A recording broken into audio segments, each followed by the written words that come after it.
بسم الله الرحمن الرحيم. ولقد خلقنا الإنسان من سلالة من طين ثم جعلناه نطفة في قرار مكين ثم خلقنا النطفة علقة فخلقنا العلقة مضغة فخلقنا المضغة عظاما فكسونا العظام لحما ثم أنشأناه خلقا آخر فتبارك الله أحسن الخالقين. ثم إنكم بعد ذلك لميتون ثم إنكم يوم القيامة تبعثون. السلام عليكم. بسم الله الرحمن الرحيم. அன்பார்ந்த சகோதர சகோதரிகளே, இங்கே 14ஆம் தேதி நிகழ்ச்சிக்காக வந்த நான் தொடர்ந்து பல்வேறு நிகழ்ச்சிகளிலே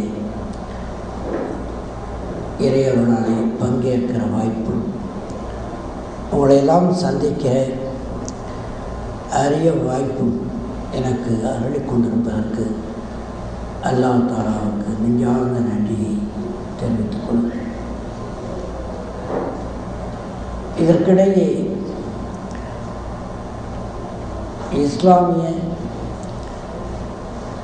அழைப்பு பணி நிமித்தமான செய்திகளை பெரும்பாலான கூட்டங்களில் பேச வாய்ப்பு பெற்று வருகின்றனர்.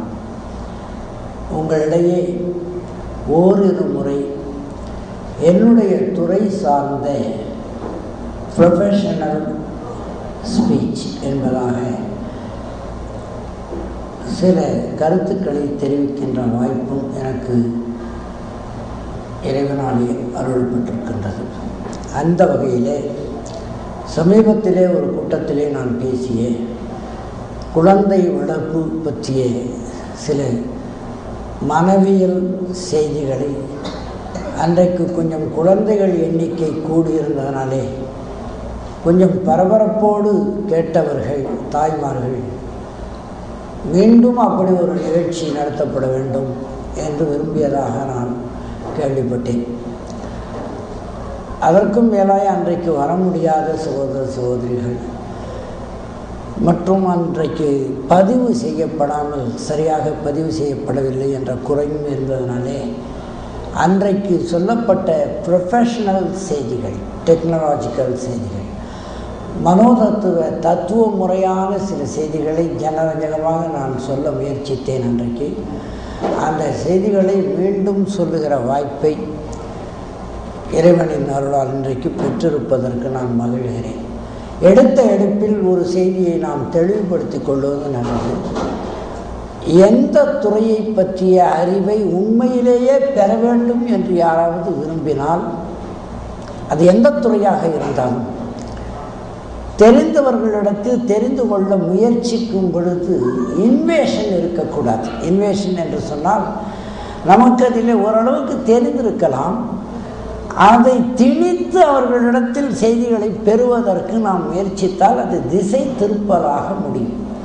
இது குறிப்பாக விஞ்ஞான துறைகளிலே இது ரொம்ப முக்கியம். டாக்டர்கிட்டையே போய் அவர்கிட்ட மருத்துவத்தை பற்றி நமக்கு தெரிஞ்ச சில செய்திகளை வைத்துக்கொண்டு அவரை திசை திருப்பிடக்கூடாது. இது எளிதாக மக்களுக்கு கைவந்த செய்தி. ஒரு உதாரணத்திற்கு சொல்லுகிறேன். நேற்று 2-3 நபர்களை சந்தித்தேன் மெக்காவிலே. அவர்கள் எனக்கு தெரியாத விஷயங்களை சொல்லுகிற அளவிற்கு மார்க்கத்திலே தெளிவுபட்டவர்கள் தான். ஆனால் அவர்கள் சொல்ல வந்தபோது அவர்கள் என்ன நினைத்து கொண்டு சொன்னார்கள் என்பதை நான் கொஞ்சம் ஆய்வு செய்து பார்த்தபோது அதிர்ந்து போய்விட்டேன். இவ்வளவு பெரிய நிலையில் இருக்கிற அந்த மார்க்கத்தை பற்றி நன்கு தெரிந்த மக்கள், அவர்கள் 2 பேரும் பேசிக்கொண்டு வந்ததை அவதானித்த போது எனக்குள்ளே ஒரு பெரிய சலிப்பே ஏற்பட்டது. எதை சொன்னாலும் முடிவாக இதெல்லாம் உங்களுக்கு யாரும் சொல்ல மாட்டாங்க, இதெல்லாம் யாருக்கும் தெரியாதீங்க, இதெல்லாம் யாருக்கும் தெரியாது, யாரும் உங்களுக்கு சொல்ல மாட்டாங்க, இப்படியே சொல்லி கொண்டு வந்தார்கள். அந்த ஆணவம் மார்க்க விஷயங்களை சொல்வதிலேயே வந்து விடுவதைக் கண்டு நான் அதிர்ந்து போய்விட்டேன். நேற்று நடந்த செய்தி இது. ஏன் இதை இவ்வளவு விரிவாக சொல்கிறேன் என்பதை நான் பேசும்போது நீங்கள் புரிந்து கொள்ளலாம். எந்த ஒரு செய்தியை அறியும் போதும் நமக்குள்ளே ஒரு தாழ்ச்சி வேண்டும். நமக்கு நிச்சயம் தெரியாத இடத்தில் தொடங்குகிறோம், தெரிந்தவர்களிடத்தில் தெரிந்து கொள்ளுகிறோம். அப்படி தெரிந்து கொண்ட பிறகு அந்த துறையில் நமக்கு ஏதாவது ஐயங்கள் ஏற்பட்டால் கேட்டுக்கொள்ளலாம் என்கிற அளவுக்கு இருந்தால்தான் உண்மையில் பல விஷயங்களை நாம் தெரிந்து கொள்ள முடியும். நமக்கு தெரியாத என்ன விஷயத்தை இவங்க சொல்லிட போகிறாங்க என்று நினைத்தால் அது அரசியலுக்கு பொருந்தலாம். பொதுவான சாமியார்கள் பேசுகிற இந்து மத சாமியார்கள் போன்றவர்கள், மற்ற சாமியார்கள், பாதிரியார்கள் போன்றவர்கள் பேசுவதை நாம் ஏற்கனவே படித்து வைத்திருக்கலாம். அது பொதுவான காமன் சென்ஸ். ஆனால் ஒரு விஞ்ஞானத்தை அணுகும் பொழுது தயவு செய்து காமன் சென்ஸை நம்பிவிடாதீர்கள் என்ற எச்சரிக்கைக்காகத்தான் இவ்வளவு சொல்கிறேன். ஏனென்றால் அது ஒரு பெரிய துறை. அதில் விழுந்து ஒரு புத்தகத்தை நான் வாசிக்கிறேன் என்றால், சைக்காலஜி என்கிற மனோதத்துவத்தில் குறைந்தது ஒரு 3000 பேர் 4000 பேர் உழன்று கண்டுபிடித்த செய்திகளின் தொகுப்பாகத்தான் அது இருக்கும். அந்த ஒவ்வொருவனும் ஒரு 20 ஆண்டுகள் 30 ஆண்டுகள் முயற்சித்த செய்திகளின் தொகுப்பாக இருக்கும். அதை என்னுடைய அறிவை கொண்டு நான் ஆராய்ந்து, என்னுடைய ஆசிரியர் காட்டிய வழிமுறைப்படி நான் ஆராய்ந்து தெரிந்து கொண்டதாக இருக்கும்.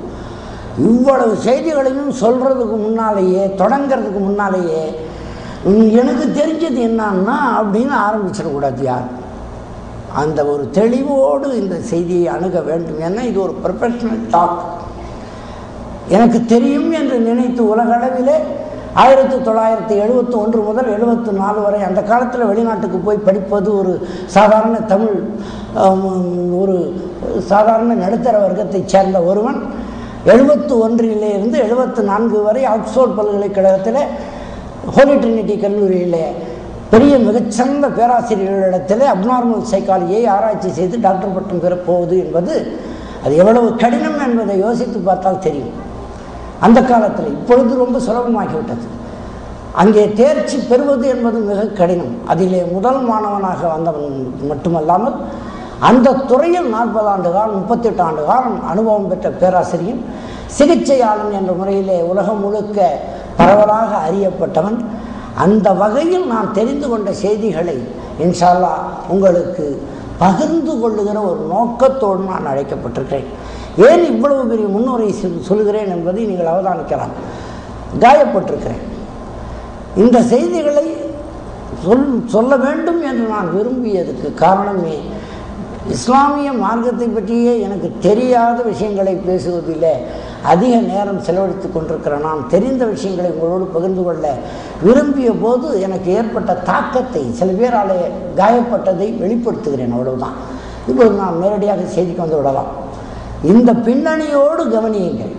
பேசி முடித்த பிறகு உங்களுக்கு இருக்கிற சந்தேகங்களை கேள்விகளாக கேட்கலாம். முன்முடிவோடு அணுகாதீர்கள் என்பதுதான் இவ்வளவு நேரம் நான் வற்புறுத்தி கூறுவது. நீங்கள் தெரிந்து வைத்திருந்த செய்திகளை வைத்துக்கொண்டே இந்த செய்திகளை அறிய முயற்சித்தீர்கள் என்றால் அது என்னையும் என் துறையையும் அவமானப்படுத்தியதாக ஆகும் என்பதை அறிவித்து கொண்டு நான் செய்திக்குள்ளே போகிறேன். குழந்தைகளை வளர்ப்பது, குழந்தைகளை அணுகுவது, குழந்தைகளிடத்திலே அவர்கள் நடத்தையை நாம் கண்காணிப்பது அல்லது செயல்படுத்துவது, அணுகுமுறையை ஆட்டிடியூட் என்று சொல்லுகிறோம். குழந்தையின் அணுகுமுறை ஆட்டிடியூட் என்று வழங்கப்படுகிறது. குழந்தைகளிடத்திலே அதனுடைய அணுகுமுறை, நாம் குழந்தைகளை எப்படி அணுக வேண்டும், குழந்தைகள் ஒருவரை எப்படி அணுக வேண்டும், குழந்தைகள் பெற்றோர்களை மற்றவர்களை எப்படி அணுக வேண்டும் என்பது முதல் செய்தி. அணுகுமுறை ஆட்டிடியூட்.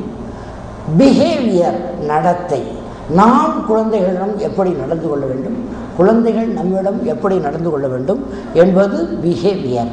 எமோஷன்ஸ், குழந்தைகளை பொறுத்தவரை நம்முடைய உணர்வுகள் உணர்ச்சிகள் எப்படி இருக்க வேண்டும், குழந்தைகள் உணர்ச்சிகளை நாம் எப்படி கண்காணிக்க வேண்டும், பரிசீலிக்க வேண்டும், அவதானிக்க வேண்டும், கவனிக்க வேண்டும், எப்படி அதை இம்ப்ரூவ் பண்ணுறது, அதாவது அதை எப்படி மேம்படுத்த வேண்டும் என்பதை